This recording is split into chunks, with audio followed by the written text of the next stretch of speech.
Justement, à ce propos, parlant des femmes et des médias, nous avons le plaisir d'accueillir Adeline Moutoni. Elle est journaliste et reporter de guerre. Bienvenue dans nos studios. C'est un plaisir, merci. Voilà, merci beaucoup de répondre à notre invitation. Déjà, l'état des lieux aujourd'hui, est-ce que le genre féminin, c'est représenté dans ce monde des médias au Rwanda?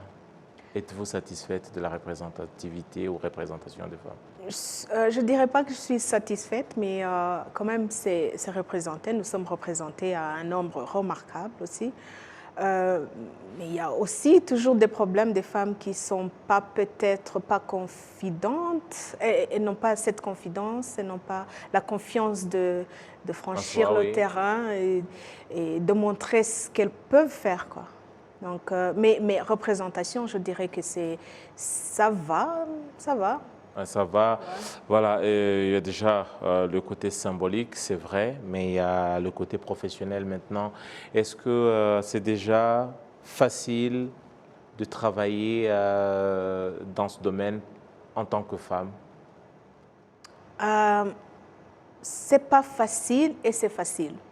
Bon, facile parce que si tu es passionné par quelque chose, en tant que femme ici au Rwanda, je dirais, bon, si je parle du cadre rwandais, donc on est représenté, la loi nous protège en tant que femme. Donc ça veut dire qu'on a le droit de travailler. Si tu es passionné par quelque chose, tu peux le faire parce que tu as la protection, tu as la loi qui te protège. Mais il y a aussi cette confidence. Donc tu n'es pas... tu n'as pas ce pouvoir de franchir le terrain, de dire ah ben voilà, je peux faire ce que l'homme peut faire et d'aller sur terrain, d'aller travailler, parler avec la population et être la voix des sans-voix et porter leur voix. Et en tant que femme, je dirais qu'une femme, si je parle toujours d'une femme, j'ai ce sentiment, j'ai ce pouvoir qui monte en moi parce que la femme peut tout faire. Je dirais. La femme peut tout faire. Tu les as vus sur terrain de bataille en tant que militaire, policière et tout ça. Donc, en tant que journaliste aussi, je trouve que, bon, on peut le faire. On peut le faire, mais vous avez souligné quelque chose de très important. Justement, ça nous ramène à la question de savoir quels sont aujourd'hui les défis pour une femme de médias ici au Rwanda. C'est vrai, d'une part, on a le Rwanda qui est devenu champion en matière de droits de la femme, la promotion des droits de la femme. On voit au Parlement avec plus de 65%.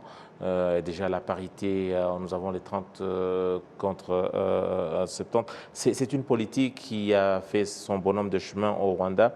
Et maintenant, spécifiquement dans ce domaine, quels sont les challenges, les défis auxquels font face les femmes en tant que femmes dans ce métier? Je veux les lire parce que j'avais noté quelque part. Prenez votre temps. Parce que je ne voulais pas oublier. D'accord. Oui, il y a d'abord le mépris. Les gens qui te méprisent, tu approches quelqu'un, tu veux lui demander une interview, il va te dire, mais c'est une femme, tu vois. Donc, ou bien il va te mépriser, il y a la remise en question de notre capacité, de notre pouvoir médiatique par nos propres chefs. La plupart des chefs, ils n'ont pas confiance à la capacité d'une femme de franchir le terrain et de toujours travailler en tant qu'une femme, en tant que journaliste. Ils te classent, je dirais même que je peux connecter ça avec le sexisme parce qu'ils te classent dans un cadre d'infériorité, dans un cadre où la femme n'a pas le pouvoir de faire ça, ça, ça et ça. Surtout les zones de guerre, les zones où les sujets sont un peu costauds. Donc le chef, tu vas amener un sujet. Pour dire les mots, ou en tout cas dire les choses comme il se doit, est-ce qu'on vous trouve trop soft pour des sujets délicats? Exactement. Donc, on nous trouve trop faibles sur des sujets délicats. Je te donne un exemple. Tu amènes un sujet sur la table de rédaction et il y a le chef rédacteur qui te dit non, mais OK, donc bravo, bonne idée, mais Sabit, il va le faire. Non, non, Tu vois, pas de ça. ils affectent un autre, tu vois. Donc, ça veut dire, pourquoi pas moi? J'ai amené l'idée, c'est à moi, j'ai fait des recherches là-dessus, j'ai exposé l'idée, mais pourquoi le chef ne voit pas que j'ai la capacité, le pouvoir d'aller sur terrain et de parler avec mes sujets?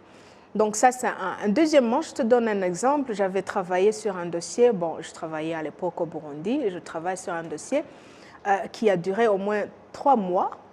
J'ai fait des recherches, c'était un sujet qui était vraiment, qui m'exposait, qui exposait même ma propre vie, la vie de mes enfants et tout ça. Mais j'ai fait ça quand même. Et j'ai porté la voix de ces sans-voix plus loin que le président m'a même félicité, tu vois. Mais à un certain moment, les gens pour lesquels je parlais ont donné un prix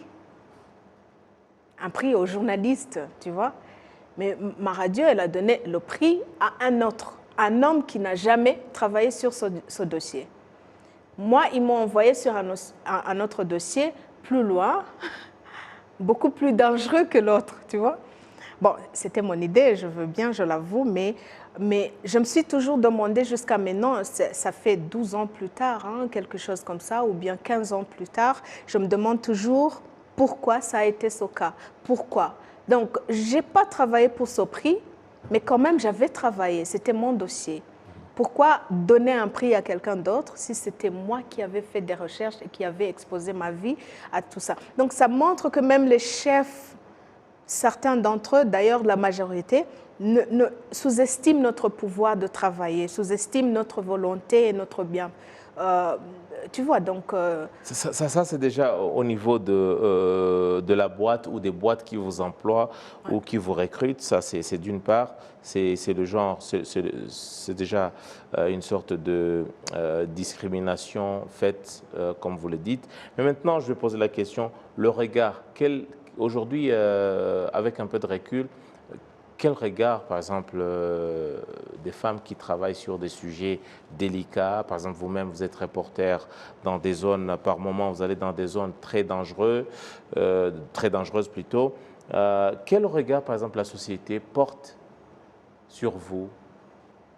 Tu rencontres des gens, ils te disent, mais Adeline, pourquoi tu pars là-bas? Tu es une femme, mère célibataire. Pourquoi tu pars? Et qui va élever tes enfants? Je dis, mais et ces gens qui fuient, ces gens qui sont malheureux, ces gens qui n'ont personne pour porter la voix, toi tu les classes où?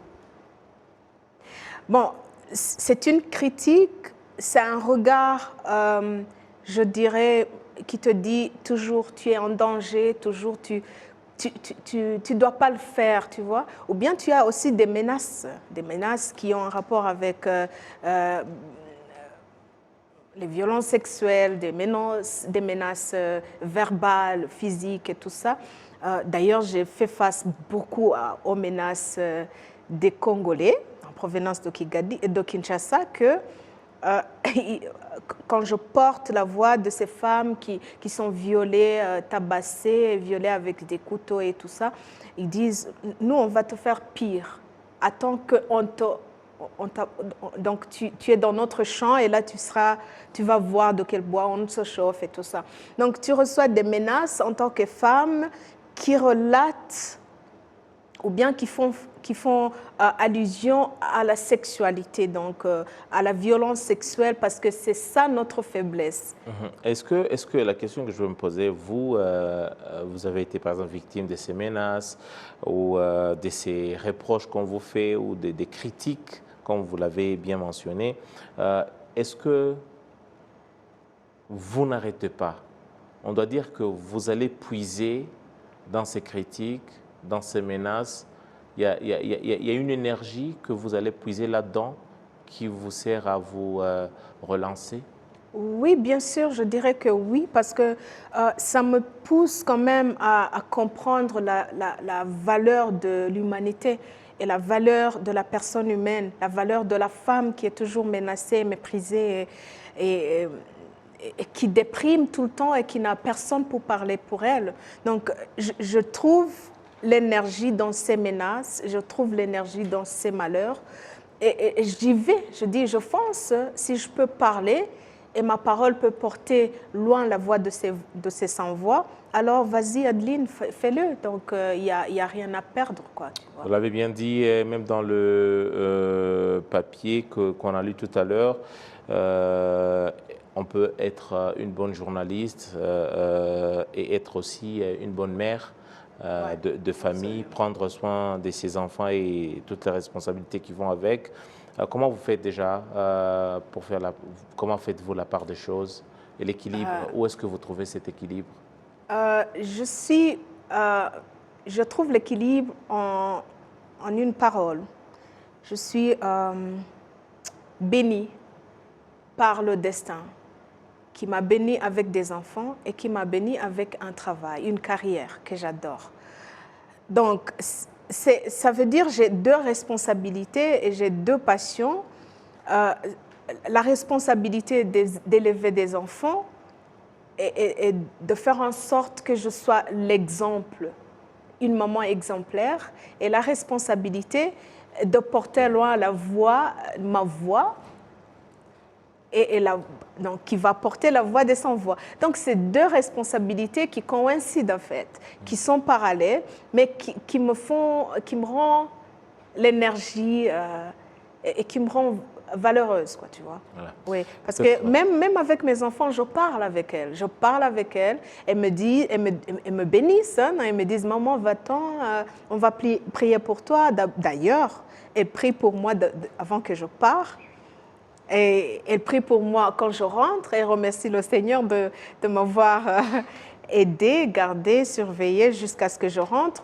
Et elles sont passionnées à faire beaucoup plus que je fais parce qu'elles trouvent que mon métier, c'est un métier qui va loin, qui porte loin le malheur des gens pour que les autres l'entendent et pour que les autres le sauvent, quoi, tu vois.